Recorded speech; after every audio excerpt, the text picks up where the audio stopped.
तो hello dear students and friends, आज की इस वीडियो में बात करने वाले हैं आईटीबीपी असिस्टेंट कमांडेंट रिक्रूटमेंट 2023 के बारे में।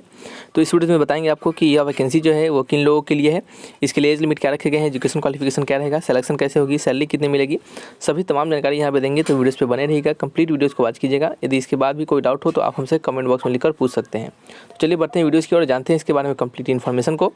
तो सबसे पहले आपको हम यहाँ पे इसके बारे में बताएंगे। तो स्टूडेंट्स, आप सभी को बता दें कि यदि वीडियो अच्छा लगे, इन्फॉर्मेटिव लगे तो लाइक एंड सब्सक्राइब जरूर कीजिएगा।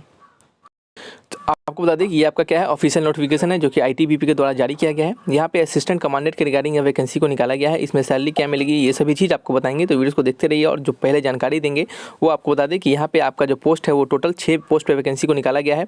और कैटेगरी वाइज पोस्ट को यदि आप देखते हैं तो यहाँ पे अनरिजर्व, ओबीसी और एससी के लिए पोस्ट है, बाद बाकी किसी अदर कैटेगरी के लिए पोस्ट नहीं है।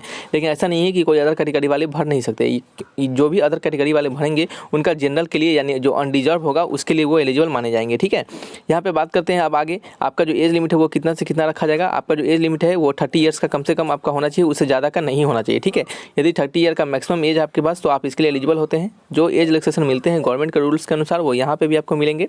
आगे बात करते हैं यहाँ पे आपका जो एजुकेशन क्वालिफिकेशन है वो क्या रखा गया है। तो एजुकेशन क्वालिफिकेशन में ये डिग्री इन सिविल इंजीनियरिंग रखा गया है। यानी ये जो आपका असिस्टेंट कमांडेंट का वैकेंसी है ये किसके लिए है, ये assistant commandant vacancy for civil engineer के लिए। ये सिर्फ सिविल इंजीनियरिंग में जो आपके इंजीनियरिंग के डिग्री प्राप्त किए होंगे उनके लिए ये सिर्फ वैकेंसी को निकाला गया है। और बिल्कुल सिर्फ 6 पोस्ट पे ये वैकेंसी को दिया गया है और किसी कैटेगरी के लिए यहाँ पे नहीं बताए गए हैं। यहाँ पे आपको सिर्फ डिग्री यदि सिविल इंजीनियरिंग में आपने बीई बीटेक किया है तो आप इसके लिए एलिजिबल हो जाते हैं।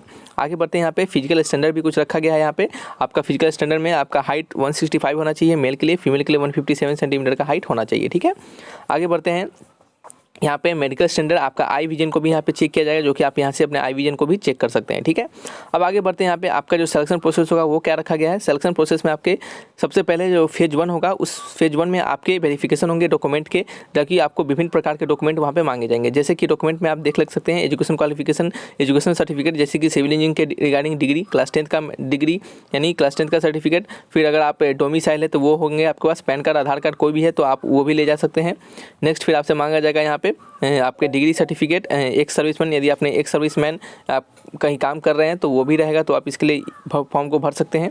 यहाँ पे फिजिकल स्टैंडर्ड में आपका सबसे पहले जब डॉक्यूमेंट वेरिफिकेशन हो जाएगा तो फेज 1 में ही आपका फिजिकल स्टैंडर्ड पीएसटी होगा, जिसमें कि हाइट और वेट आपका मापा जाएगा। फिर नेक्स्ट उसी समय फेज 1 में ही फिजिकल इफिशिएंसी टेस्ट होगा, जिसमें कि आपका रनिंग लिया जाएगा मेल के लिए 100 मीटर का 16 सेकंड में, फीमेल के लिए 18 सेकंड में, फिर मेल के लिए 800 मीटर का 3 मिनट में और फीमेल के लिए 3 मिनट नहीं 3 मिनट 45 सेकंड में और फीमेल के लिए 4 मिनट 45 सेकंड के लिए। फिर लॉन्ग जंप होगा, फिर शॉर्ट पुट होगा।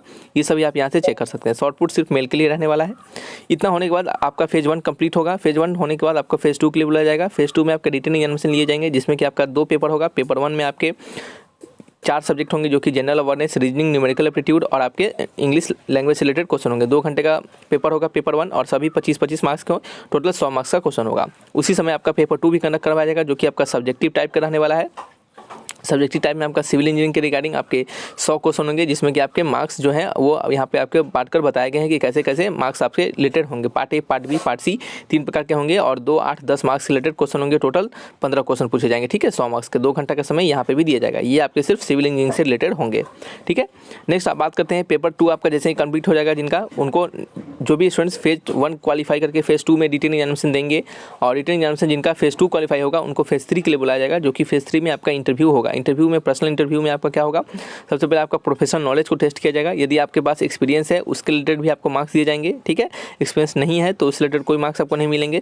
फिर यहाँ पे देख सकते हैं पर्सनालिटी एंड अपीयरेंस से रिलेटेड 10 मार्क्स होंगे, जनरल अवेयरनेस से रिलेटेड 10 मार्क्स होंगे, एक्स्ट्रा करिकुलर एक्टिविटी अगर आप कुछ है आपके पास, जैसे कि पार्टिसिपेशन आपने डिबेट में पार्टिसिपेट किया हो, ड्रामेटिक हो, फिर म्यूजिक हो या फिर फोटोग्राफी हो, एनसीसी का सर्टिफिकेट हो, इन सभी से रिलेटेड भी आपको 10 मार्क्स एक्स्ट्रा मिलेंगे। ठीक है, तो ये क्या है, इसके रिगार्डिंग कंप्लीट आपका सिलेक्शन प्रोसेस रखा गया है, आपको समझ में आया होगा। ठीक है, फिर मेरिट लिस्ट तैयार किया जाएगा और उसका आपके पास सिलेक्शन हो जाएगा। 4th स्टेज में सिंपल रिव्यू है आपके एप्लीकेशन का और आपका मेडिकल होगा, ये सभी चीज़ होगा। तो जो मेन था सिलेक्शन प्रोसेस वो हमने आपको बता दिया है। अब हम थोड़ा सा और आगे बात कर लेते हैं। तो आपको बता दें कि इसका जो फॉर्म भरने का डेट है वो आपका 16/11/2023 से स्टार्ट कर दिया गया है और 15/12/2023 तक इस फॉर्म को भरा जाएगा। यदि इसके बीच में आप अपने फॉर्म को भर लेते हैं तो बढ़िया है।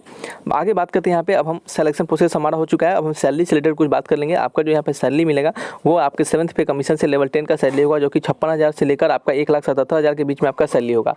इसी के बीच में आपका सैलरी को प्रोवाइड करवाया जाएगा और आपका जो ऑन एन एवरेज कह सकते हैं इन हैंड सैलरी आपका स्टार्टिंग में ही 80+ रहने वाला है। तो ये क्या है, इसके रिगार्डिंग कंप्लीट डिटेल्स है। और असिस्टेंट कमांडेंट का आपका यहाँ पे सिविल इंजीनियरिंग में है, तो सिविल से ही रिलेटेड आपके यहाँ पे काम होंगे, बिल्डिंग कंस्ट्रक्शन इन सभी से रिलेटेड वहाँ पे जो ITBP में होते हैं, इंडो बॉर्डर तिब्बतियन फोर्स जो होते हैं वो बॉर्डर से रिलेटेड आपके जितने भी काम होंगे वहाँ पे कंस्ट्रक्शन वर्क इन सभी में आपका क्या होगा, वहाँ पे योगदान रहेगा। ठीक है, तो ये इससे रिलेटेड काम आपको समझ में आया होगा। तो सभी डिटेल्स आपको यहाँ पे दे दिया है हमने। यदि इसके बाद भी कोई किसी प्रकार का डाउट हो आपको तो हमसे आप कमेंट बॉक्स में लिखकर पूछिए। और ये आपका एप्लीकेशन का कंप्लीट डिटेल्स है। मिलेंगे नेक्स्ट वीडियो में। थैंक्स फॉर वॉचिंग, तब तक के लिए बाय बाय।